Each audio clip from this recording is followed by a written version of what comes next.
Bonjour à toutes et à tous. Dans cette nouvelle vidéo, nous allons revenir sur la nouvelle facette du caractère de Cyrano qui se révèle notamment dans la scène 5 de l'acte 1 et dans la scène 6 de l'acte 2.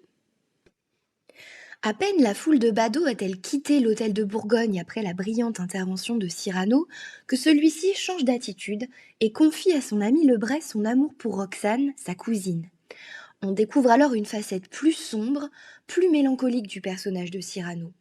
Sans public à qui se donner en spectacle, il se retrouve confronté à sa solitude profonde. Il se montre extrêmement lucide sur le destin auquel son nez le condamne. La laideur de son visage empêche en effet Cyrano d'être suffisamment séduisant pour rêver un jour d'amour. Il s'y résigne et le dit de lui-même. Et pourtant, il énonce le plus grand des paradoxes. Il est amoureux de la plus belle des femmes, et donc de la plus inaccessible pour lui. Son amour est d'avance voué à l'échec, et lui, condamné à souffrir. Le spectateur change alors de sentiment face au héros de la pièce. La grande admiration que l'on ressentait face aux exploits et à l'éloquence de Cyrano laisse la place à une réelle empathie. Mais Cyrano refuse l'apitoiement et préfère souffrir en silence de son amour secret plutôt que de prendre le risque d'endurer un rejet ou une moquerie de la part de celle qu'il aime. Cet orgueil qui le tient, cette hubris, est le propre des personnages tragiques. La pièce de Rostand prend dès lors une vraie tonalité romantique, car il mélange les genres. Le comique, le tragique, le grotesque et le sublime se côtoient désormais dans la pièce, ce qui lui confère plus de beauté et de profondeur. Et Rostand va encore plus loin en poussant le personnage de Cyrano dans ses retranchements lors de son tête-à-tête avec Roxane.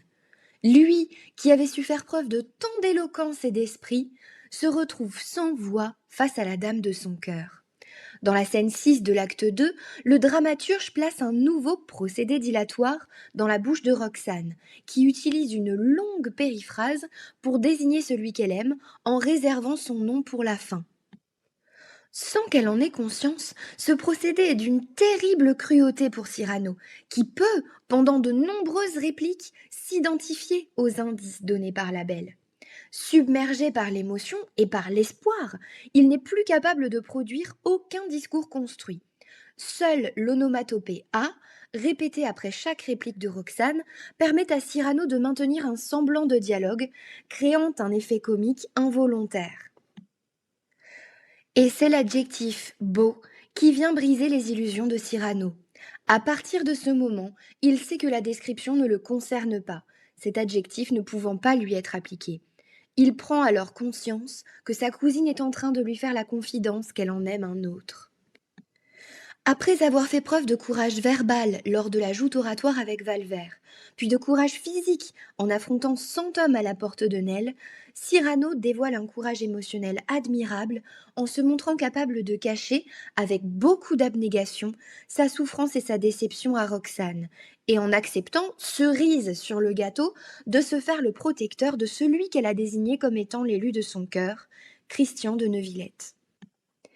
Et voilà, c'est tout pour aujourd'hui.